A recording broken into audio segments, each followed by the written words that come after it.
yesterday, and this one, I'm pleased to say, is moving in the right direction. Mike, you'll be happy about that. The two clubs are quite a way apart in their valuation, but that gap has closed. What's very interesting on this one is that Eintracht Frankfurt have got a game tonight. Now, their head coach said that he would be involved in that game tonight, so we eagerly await the team news to see if he is, because if he isn't, then it could mean that that deal is progressing even quicker. We'll get that at 6:30. I'll have a wager with you right now. He's not in that squad.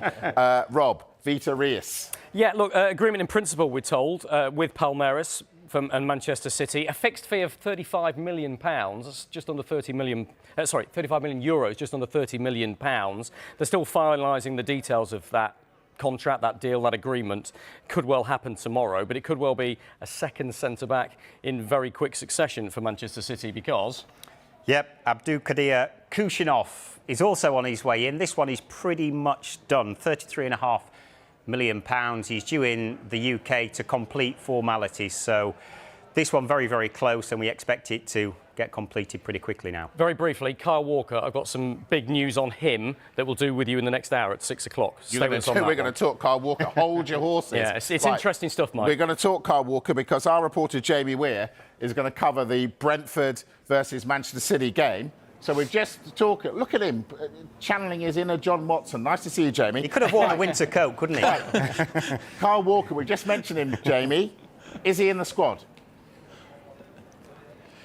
We wait to see when the Manchester City coach pulls up here, Mike, whether Kyle Walker does indeed get off. And at 6:30, obviously, we'll have the team news. But it is our understanding that Kyle Walker has not travelled with Manchester City and obviously left out of the team that beat Salford 8-0 in the FA Cup at the weekend as well. Reports even over the weekend that he's already held a goodbye party and told the club that he wants to move to pastures new. And if indeed he has played his last game for the club, it seems a bit of a sad way to end a 7.5-year association with Manchester City. He is still the club captain, but he's won it all, hasn't he? A 6-time Premier League winner, multiple FA Cup winner, multiple League Cup winner, and of course that cherry on top was the Champions League a couple of years ago. He turns 35 in May. There is interest from both Milan clubs. We understand there may well be interest, I would imagine, from a lot of Saudi suitors as well. So we do not expect to see Kyle Walker here tonight, and it may be that he has played his last game in Manchester City Sky Blue, but we will have confirmation when that Manchester City coach does indeed rock up here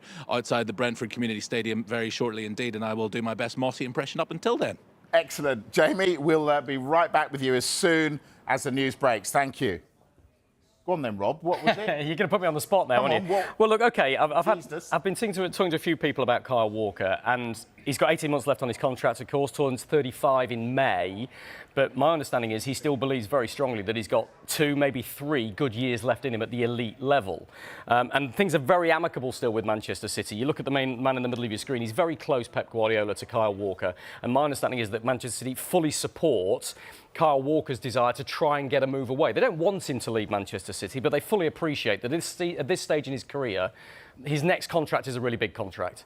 And it looks like Manchester City aren't prepared to offer him the duration of contract that he would like, and also that they can't guarantee he's going to be first choice right back for the duration of that contract. So Kyle Walker's looking at his options pretty much with Manchester City's blessings, and it looks like he prefers a move to Europe rather than Saudi because he's desperate to become only the second black player ever to win 100 caps for England, following in the footsteps of Ashley Cole. He's absolutely determined and ambitious to achieve that aim. He knows he's got the best chance of doing that if he stays in Europe. That's why AC Milan is a really good option for him. We know they want Marcus Rashford as well. Can't have both. So it's a watch and wait situation, I think, for Kyle Walker and his representatives at the moment. But they have the full backing of Pep Guardiola. They have the full backing of Manchester City. There's no indication of a rift. So even if you see Kyle Walker not there at Brentford tonight, it's not because of a fallout with the club. They're both grown up. They all want to protect the legacy that he's earned in 8 years at the club and all the trophies that he's won in that time. So very positive relationship. But it does look like Kyle Walker's on his way out if he and his representatives can find the right deal that's acceptable to Manchester City. You see, why would you hold that for 6? That was great. Thank you very much. Let's go to Man United. Garnacho, any update on him?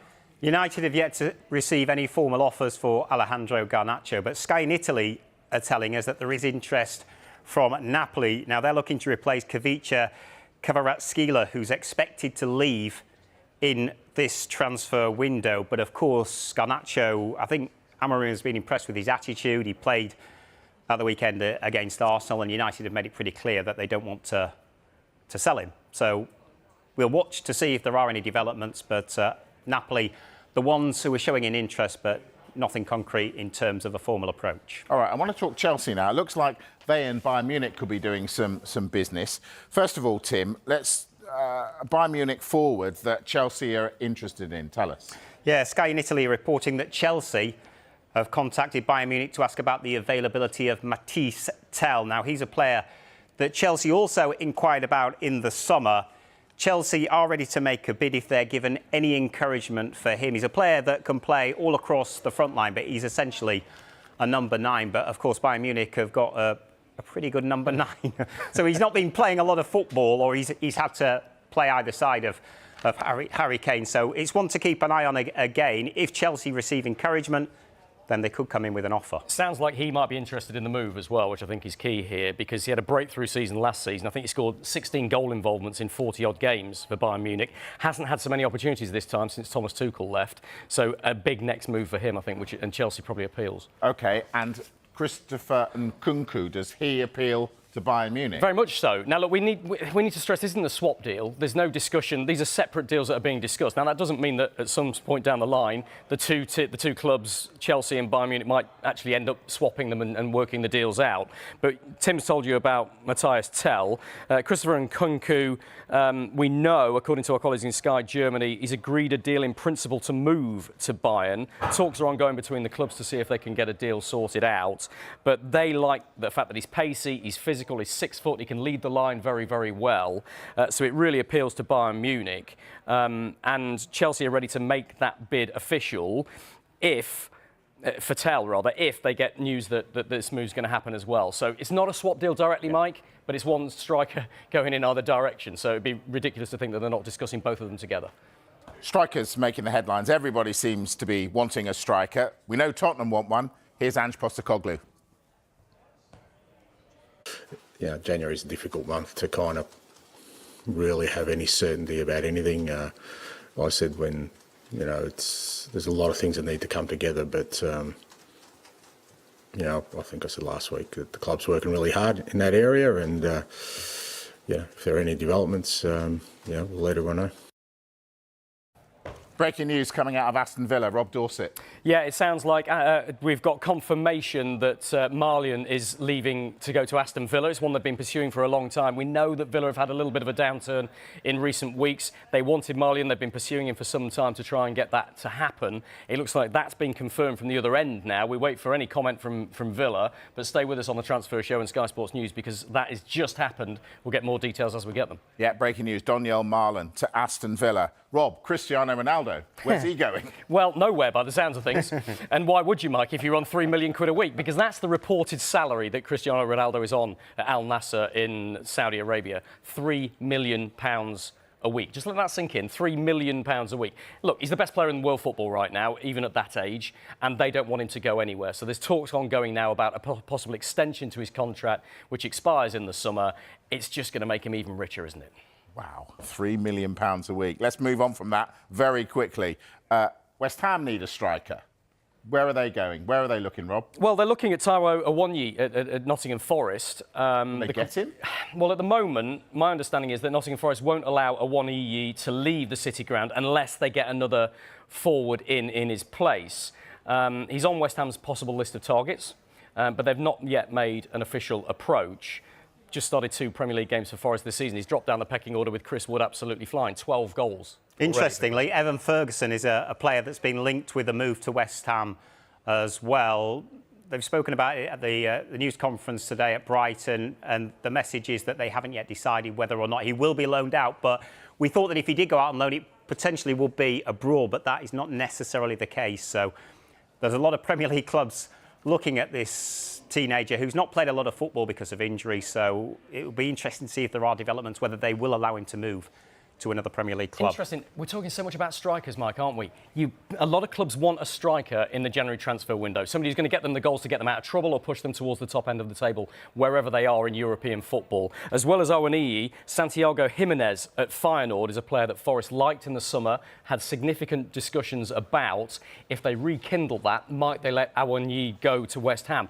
That domino effect, we talk about it so often, but when it comes to strikers, it's nowhere is it more true than clubs will not let one go unless they've got somebody to replace them at this stage in the season. You two are excused until 6. Thank you very much for the moment. Right, after the break, we are going to be joined by Sue Smith. We're going to talk Arsenal. It's been confirmed Gabriel Jesus has a serious knee injury. It is an ACL injury. He will have surgery in the coming days. Much more on that. Also the news that Aston Villa have Donyell Marlon signed up as well. Sue Smith's going to join me after the break, and we are going to get into all of that and more. See you in a moment.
Hello again. This is the Transfer Show. As you can see, we've upgraded. Sue Smith I'm not is sure in about for that. those two reporters. Great to see you, Sue. So much to get into. Right, let's talk Arsenal. They've confirmed that Gabriel Jesus has got an ACL injury, serious knee injury, which is a year, isn't it? Of course. Out. Does that mean they have to go in the market and have to get a forward? Well, I think this is something that we've spoken about for a while, haven't we? Do Arsenal need that centre forward? I think the fact of the injuries that they've got has probably accelerated that even more. The likes of Saka, who we know is so key in terms of assists and goals. You then have Jesus, who I feel so sorry for because he was just really coming into form and scoring goals. He looked confident. Obviously, Wanyeri as well, another player who, he's got so much potential. He's come into the side and got injured. So they've been so unfortunate with injury. So you feel it's probably accelerated that even more to go out and get another attacking option. We know that Mikel Arteta likes to share the goals around, but you look at the last couple of games where they've had so many opportunities, but just not found the back of the net enough. So that's something that I'm sure they're looking at behind the scenes. To Arsenal, this is probably the best chance they'll have. Manchester City are off it. City dominated the Premier League for such a long time. Yeah. Do they need to get people in and get over the line and win a Premier League? Oh, of course, that's what Arsenal fans want. That's what Mikel Arteta wants. You think they've come so close, losing out to a fantastic team like Manchester City. So you think with Manchester City dropping off, then of course they will feel like this is their real opportunity. Obviously, Liverpool have been brilliant this season and they're now trying to play catch-up. So, of course, they've been unfortunate, like I say, with those injuries. And I am probably not all doom and gloom with Arsenal. I'm more on the positive side in terms of the creating the opportunity. So you think eventually that's going to come. So instead of looking at those games and going, well, they've not taken the chances that they should have taken, they create them, and I think that's a positive moving forward. So, yeah, I'm looking at it from a positive perspective from Arsenal. Should City fans be positive because they're making moves in the transfer market? Are they completely out of the title race this season? Oh, it's so tough to rule Manchester City out of the title race. I think the position that they're in at the moment, it does look like it's going to be difficult for them. But they've, again, another side that's had so many injuries that's caused this sort of dip in form. Maybe some of the other players that have come back from the Euros have had those dips in form.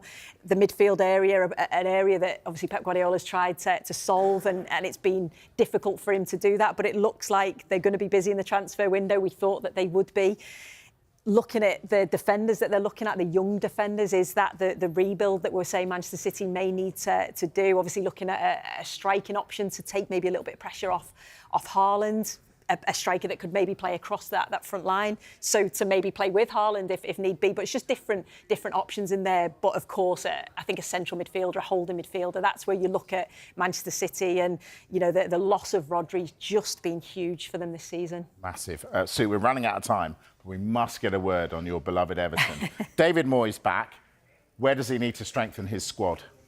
I think there's you look at defensively, Everton look OK, don't they? They look strong. They've got that good structure and that good foundation. It's going forward. It's from an attacking perspective. I do think that they need to strengthen full-back area, but I just think an attacking player, a winger, a creative midfielder, he has to get the best out of the players that he's got there, because I don't know how much money that they will have. But I think the money that they do have, it's got to be trying to get for them to be more of an attacking threat. Sue, brilliant to see you. I know Sue's here for the soccer special. Don't miss that. Some great Premier League action coming up tonight. Sue, thank you very much for coming in early. Right, we're back after the break in the Sports Centre. And Jurgen Klopp has been a bit cheeky about Manchester City. What's he said? We'll show you next. See you in a moment.